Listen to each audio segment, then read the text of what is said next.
Good afternoon, everybody. Hey, it's good to be here with you again and with our GMP friends. I hope there's a lot of you watching today and observing because you're going to meet someone really, really special. A man that I hold in high esteem musically and spiritually in terms of just the impact that he has had with this very, very unique ministry called the CenturyMen. And we'll talk about them in just a minute. But I want to bring him on right now. So I want you to welcome, please, and Charlie Fuller. Hey, Charlie. Hey, Cam. Good afternoon. Good to see you. Hey, Good to be here. I want to dive right in. I think people do like to get a little bit of background on the folks that we interview. And real quick, tell me just a little bit about your background. Where are you from originally? I'm originally from North Little Rock, Arkansas. Grew up in church there and youth choir and junior high, high school band and choir. I did the whole bit growing up. Now you mentioned that you were in choir and all that kind of thing. When did music become something significant to you? Oh, that's a great question. I was on a choir trip, actually. I was in the 8th grade. Our music minister's name was Jim Ramick, and there were 2 or 3. He was short of tenors, and my voice hadn't finished changing yet. And 2 or 3 of us 8th graders got to go on the high school mission trip, choir tour, and that sparked the interest. I remember the conversation I had with him and said, do you think I could be a music major in college? And he said, well, I think so, and that's kind of what got the ball rolling and kicked things off to where they went the rest of my life. I have to be honest, and to our people that are listening, I think this is true for you, probably for me as well. I had a passion. I gained a passion for music as a teenager, and I just knew that that's what I wanted to do. But I can tell you that I didn't go into it for the money, and Who does? and I think that's probably true of all of us. We went into it really for the love and passion of music, and ultimately for the passion of the Lord and His music. Yeah. And so I'm thankful that you took that challenge and jumped into that. Tell me some of the places where you have served. I know it's been a variety of things educationally and church-wise. Well, I went to school at Baylor and then did graduate degrees at West Texas State and Arizona State. And at Baylor, my model was to do a part-time church job and to teach. And I've taught high school.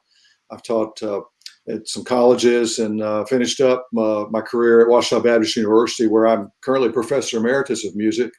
I was dean of the School of Fine Arts and finished there in 2007. Goodness, I've had about 20 something different church jobs through the years, doing ministry on the side as an interim. About half of them, I was an interim music minister. And before that, I was part-time music minister and lots of different churches in Texas and Arkansas and even in Arizona. Well, I don't mean to be mean, but it sounds like you can't keep a job. I just can't. That's what my dad used to say. My dad worked at one institution, at one job for 47 years. And so compared to him, I do say I just can't hold a job. So and by the same token, in today's culture, that's not uncommon at all.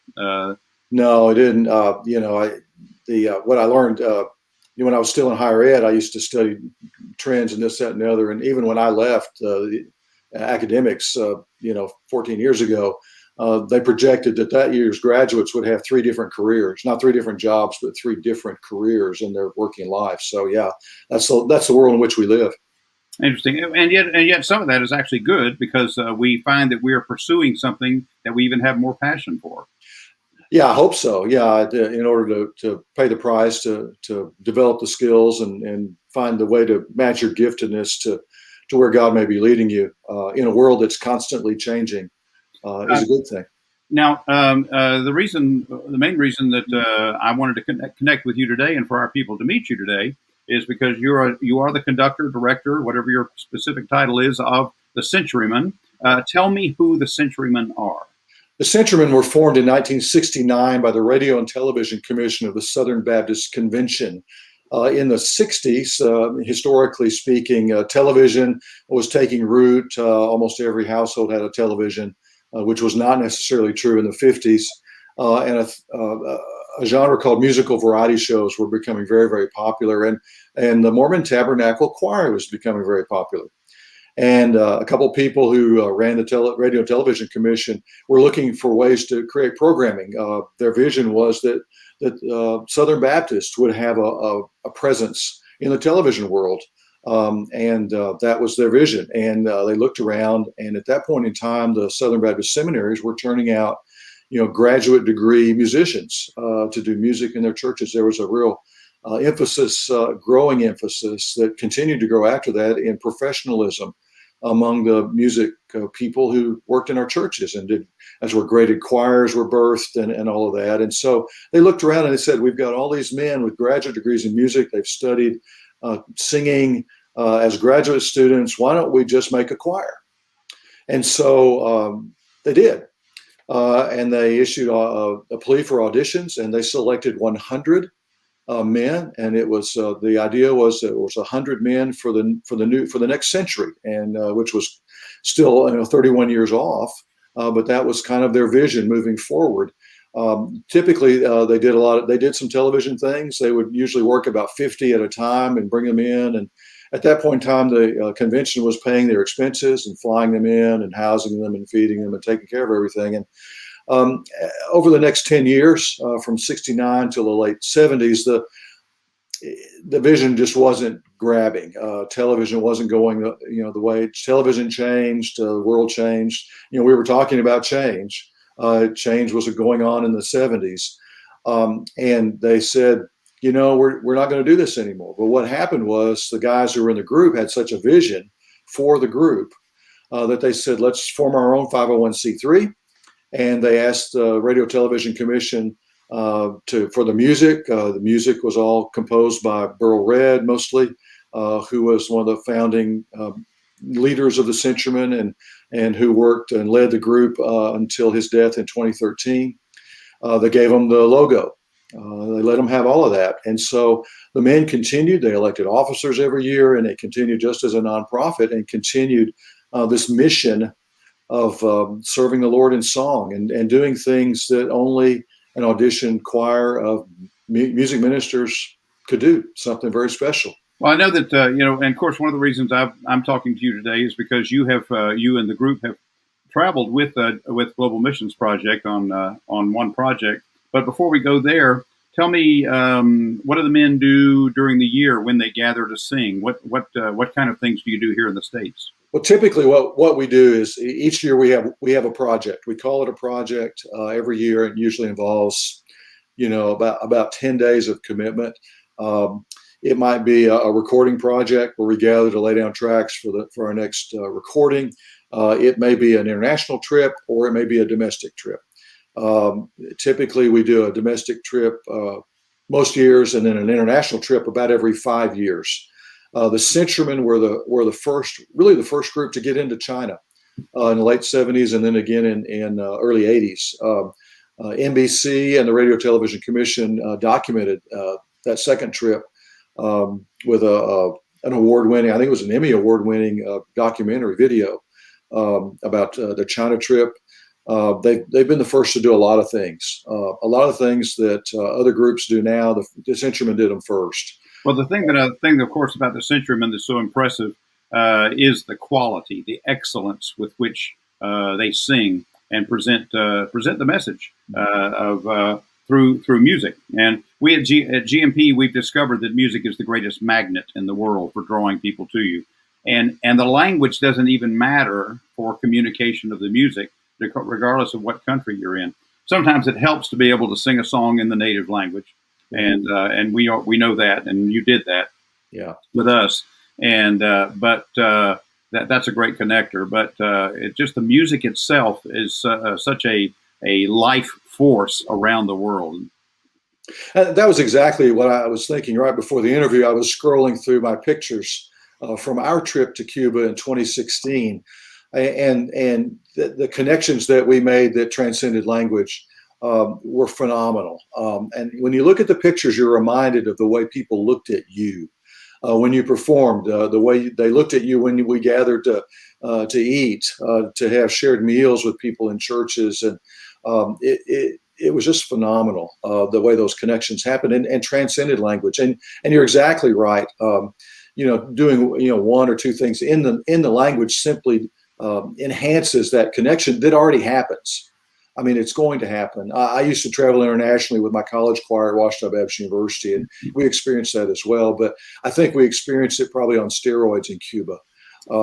Since you have leaped there, let's talk just a little bit about that. We had the honor of partnering with the CenturyMen to get you to Cuba, which is many of our participants are more than aware that that's the only country that we travel to every single year, and with the exception of COVID, of course. But that's our primary focus country every year. And I was so thankful when you and the men wanted to pursue that. I knew that you were going to bring something special to our churches there, and actually beyond. Now, tell me a little bit about. First of all, tell me a little bit about the beyond part. We know we sang in churches and everything, but there were some things that happened that were totally out of the ordinary there. Well, I don't know exactly what you're asking me with that question, but I can go back to what you were talking about with musical excellence. Musical excellence is it's also a universal tool to bring connections. When people respect what you're doing, it's an added draw. We certainly sang for church folk, and we had wonderful connections there. I think one of the things I remember about Cuba is we were there about a week after President Obama had his unprecedented trip to Cuba. I always joke that President Obama was our advance team because people were very curious about Americans when we got there. And you're right, it wasn't just church people. Well, what I was alluding to was the opportunity for you to go into theaters. Right. Yeah, we were. And we have never had that privilege before. Yeah. It was my understanding that we were the first group to come to Cuba on a religious visa and be allowed to sing in state-run theaters. And we did that. In fact, I think our first two concerts were in Havana, were in state-run theaters, one of which used to be a basilica. But those were phenomenal concerts. The second one at the basilica also evidenced one of the things I loved about the trip was sharing concerts. We shared concerts. We would have groups of church people would come in with their choir robes and they would sing, and then we would sing. And there was that connection of sharing music back and forth. We got to be listeners as well as performers. But in the Basilica, we shared a concert with the Cuban National Chamber Choir, which is one of the most phenomenal choirs in the entire world. That was phenomenal.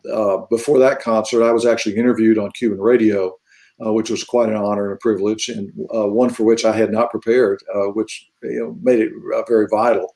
But the acoustic in which we sang, the crowd for which we sang, and then I got to visit with the conductor of the Cuban National Chamber Choir afterwards, and we talked for some time.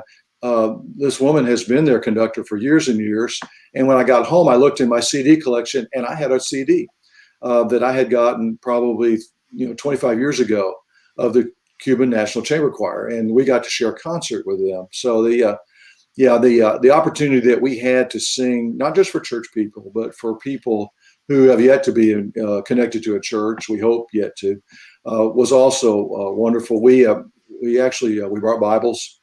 We shared Bibles with people of the stage crew. Yeah, I wanted to mention that you had you actually brought gift bags.